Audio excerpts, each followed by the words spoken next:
ng double benefits. Pero dito naman daw, sabi ni RG sa Marinduque, hindi naman daw masyado nangyayari yun. Mas madalas nangyayari daw sa ibang lugar, yung mga matao sa NCR na sometimes nakaklaim na nag-claim pa ulit. I really doubt if this is happening here in Marinduque kasi magabait naman ng mga tao dito. But then, it's most important that we successfully implement the listahan 3. And once this is fully implemented, I'm sure that the database or data bank of DSWD Marinduque will also be of big use to the other national agencies who are also providing benefits and other assistance from the respective national agencies. I believe there may be a sharing of data also. No? So, well, the record, I base it on what I got from Google. It's stated here that the poverty incidence in Marinduque sometime in 2018 is 14.2%. But then in 2021, it has been increased to 18.7%. This means that in 2018, there are around 14,200, there are 142 residents out of 1,000 who are below poverty threshold. And so in 2021, this number increased to 187 out of 1,000. Meaning to say, the number of people below the poverty threshold has increased. No? And the data also shows that the magnitude of poor families in Marinduque reveals that in 2018, we have around 8,900 kababayans under poverty threshold, and in 2021, this increased to 10,800. Now, it only goes to show that the number of people living under the poverty threshold has increased. No? And from the start of the COVID in 2019 up to the present time, we know how difficult life is, not only in Marinduque but in other provinces. Actually, the report says the provinces in BAR have higher people, a higher number of people under the poverty threshold. Kaya sabi nila lowest daw yung sa NCR. Siguro marami kasi kinikita ng mga tao dito. No? So, we want to be sure that this is validated by the listahan, no? So that the provincial government will be properly guided in its programs and projects. And of course, one of our main goals is to reduce the number of kababayans under the poverty threshold. That is why in the past 3 years, we implemented several projects which aim to help our kababayan meet the daily subsistence, no? Necessities of the family. So of course, we have been giving soft loans with practically no interest, and that is the lab loan. And we have given full support to our kababayans in terms of providing training programs. And lately, we have implemented the Angat-Saka, where we have given full support to people who derive their income from the natural resources of the province. The Angat-Saka focuses more on the value chain. And right now, this has produced very encouraging results, because those who are planting corn and those who get products from the coconut tree are now given a much higher price for their produce. And the provincial government takes care of the transport and the marketing. And of course, DSWD has always been a very able and dependable partner of the provincial government in trying to alleviate poverty, among some sectors in the province. Kaya we extend, on behalf of the provincial government of Marinduque, we extend our heartfelt thanks to DSWD, newly minted Secretary Rex Gatchalian, or RD Leo Reynoso, Mama Helen Alcoba, and the rest of the DSWD family for providing the much needed assistance during these difficult times that we've experienced in the recent 3 years. Life has been quite difficult during the COVID period, and of course, the battle with the COVID is not yet over, and we now observe that there is now an increase in the number of people afflicted with COVID here in the province. Kala namin zero na ngayon, meron ng mga 20 active cases. So, it's somewhat restricted the activities of our kababayans in earning money. And likewise, because of the Russia-Ukraine war, which has really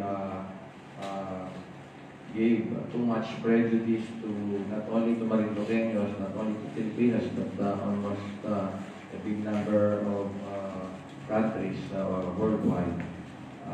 That was been made more difficult in terms of meeting the requirements of food and non-food. So I congratulate DSWD, particularly DSWD Maropa, headed by our able and experienced RD Leo Reynoso, with the able support of our directress Helen Alcoba and the Marinduque DSWD family for being with us through thick and thin, more particularly during those difficult times when we experienced these difficulties. So, kudos mo sa inyo on this laudable project, Provincial Listahan 3, and after a more accurate listing of the beneficiaries is being implemented, then we are assured that all those who are qualified to receive the benefits and assistance from DSWD will be given their share. Likewise, I fully agree with RD Leo that we should also focus on livelihood and the sources of income of our kababayans, more particularly those under poverty threshold. Of course, there's always a saying: if you give fish, you feed for that day, you feed it for that day. But if you teach him to fish, you teach him how to feed himself for a lifetime during the rest of his life, And the SWD will also thank for this livelihood projects that have been implemented in the past, and we know that we will still continue to implement some more livelihood projects and support to our kababayans. Rest assured that the provincial government will give its full support to this project, Provincial Listahan, with the contribution possibly as to the manpower and other logistics, and lahat naman po ng mga project ng DSWD ay todo at support ng provincial government. Also, the Sangguniang Panlalawigan has been so generous with its support with the able leadership of our Vice Governor Lynn Angeles. Paano natin yung experience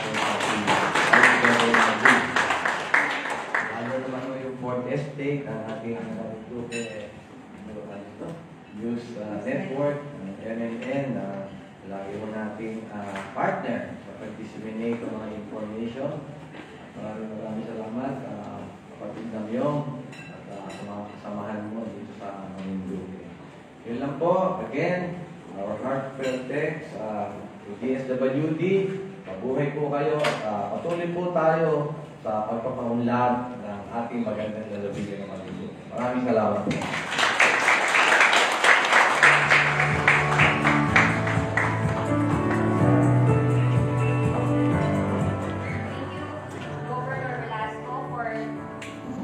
Commitment and for the continued partnership in the delivery of the social protection programs here in the province of Marinduque.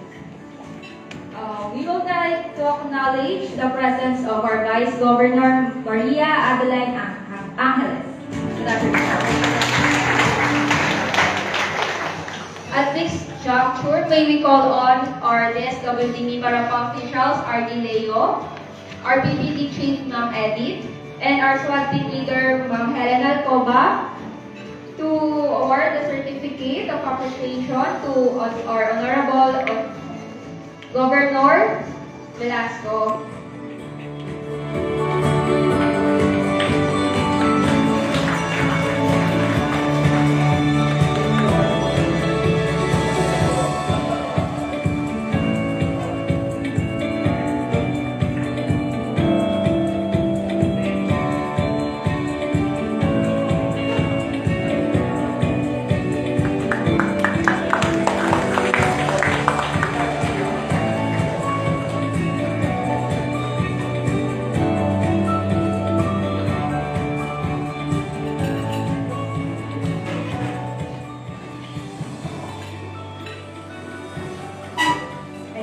Before we get too excited or what's really behind the Listahan and provincial launch, to lighten up our mood, to entertain us for a while, maybe call the Pride of Sustainable Livelihood Program to showcase her winning piece, the 2022 and reigning DSWD Kanta Memorable Regional Champion. A big hand to Ms. Leslie Ann Palma.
No matter what, I'm gonna keep it real.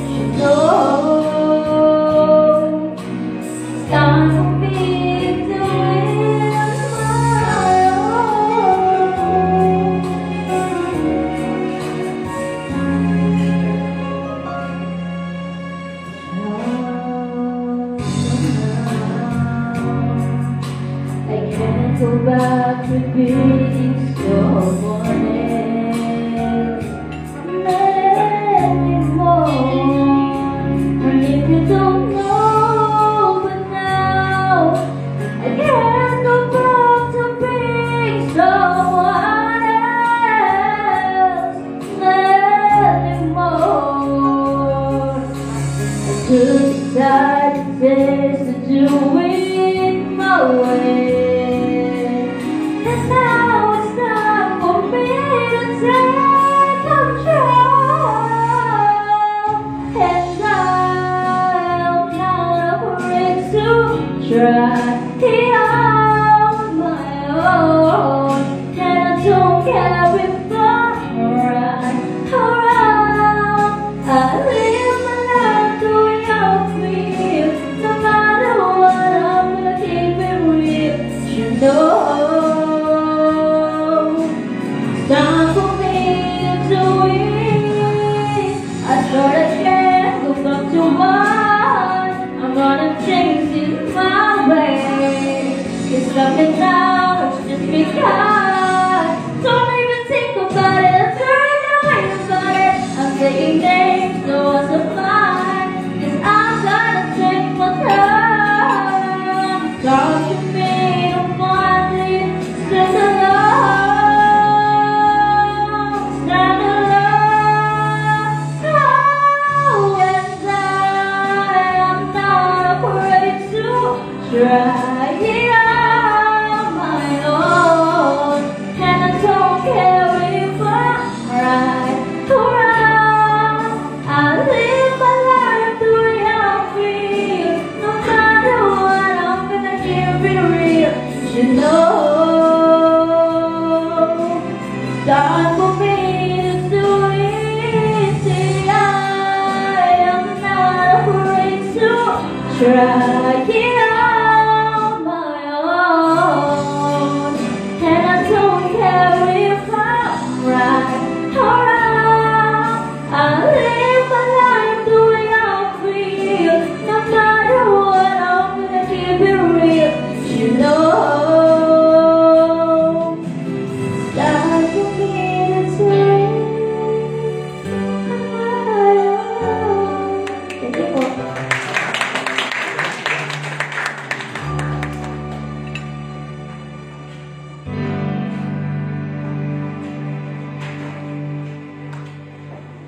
Thank you, Leslie, for that beautiful rendition of the song, Try It On My Own. Wala tayo. Hello? Sound po? May sound po ba? Narinig po ba ako? Yan. Karil, alam naman natin na sa DSWD, hindi lang tayo magagaling sa trabaho. Magaling din tayo at may marami din tayong mga hidden talents. Masyadong magandang panahon. Wag na. Tago na lang pala natin. So, pero ito ay dapat nating hindi tinatago. That is why we are conducting this activity as we are about to officially unveil the latest profile of the poor here in Mimaropa according to the Listahanan third round assessment. To give us the highlight of this momentous event, may we request the DSWD Mimaropa Clans Division Chief to share with us the details or what are the regional and the provincial results of Listahanan database.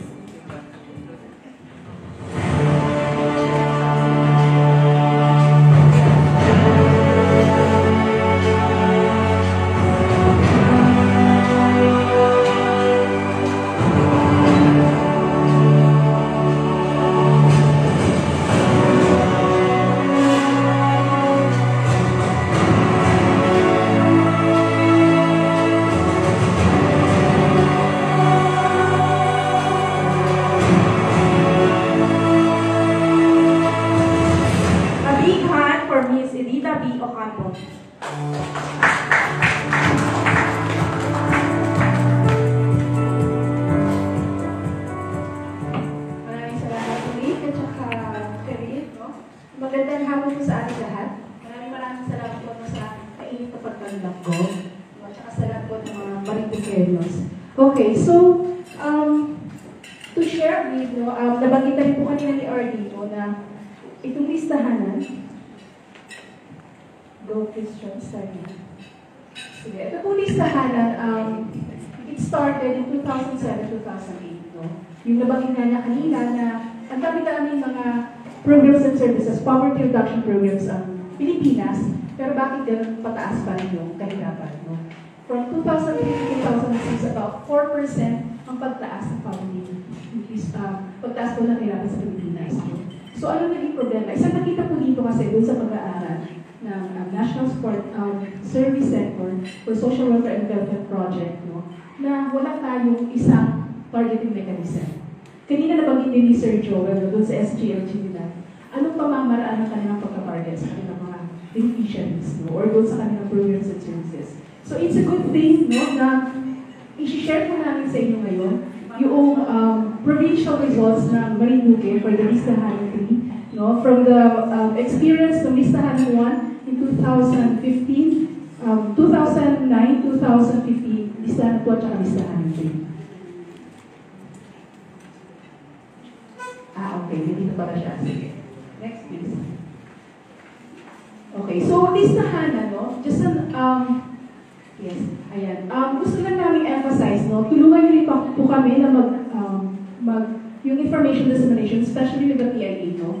Kasi kung minsan na pagkakamala ng listahan ng isang programa or isang proyekto, pero hindi po siya isang programa, isang proyekto, bagkus ito po ay isang information management system kung saan tinutukoy kung sino at nasaan yung mga mahihirap sa buong Pilipinas. No? So, dito po kinukuha yung sino ang bibigyan natin ng mga social protection programs and services. Next, please. So, since nabanggit ko na rin po kanina na wala tayong maliwanag na mekanismo, no? Kahit na before, pag nahingi kami ng datos sa PSA, pero ginagamit lang namin ito doon sa planning purposes, no? Dahil base sa kanilang mandato, ay hindi sila pwede magbigay ng listahan, no? Kung hindi datos namin, statistics ang kanilang ibibigay. So wala rin kami magawa kung hindi doon sa mga, nagkaroon tayo ng listahan para magkaroon ng unified criteria for the identification of the poor na bibigyan natin.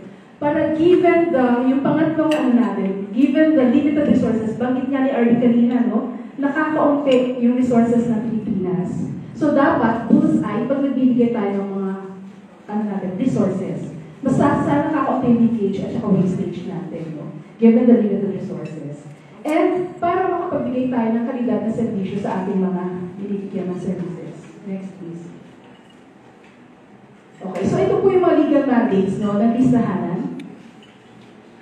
Administrative Order Number 1 ng Series of 2009, dito po pinanganak, no, yung National Household Targeting System na gagamitin para po doon sa mga different social welfare development programs and services ng DSWD.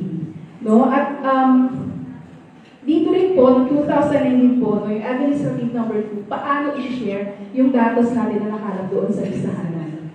And Executive Order 867, Series of 2010, no, sa time ni President Arroyo, minandato ang lahat ng national government agencies para gamitin ang listahanan sa different social protection programs and services. Pero alam naman natin lahat na ang kahirapan ng ilang CDSWD or yung mga national government agencies ang tumutugon dito. But cost ito ay evolved because of the revolution in 1991. No? At frontline service providers natin dito, mga local government units. Kanya, mas pinaigting pa natin yung pag-share, yung listahan ng results natin sa mga local government units through MOA, Memorandum of Agreement. But because of 2012, the Data Privacy Act, medyo naging mayroon tayong sinusundan ng mga proseso para lahat tayo ay mayroon tayong measures. No? Pangalagaan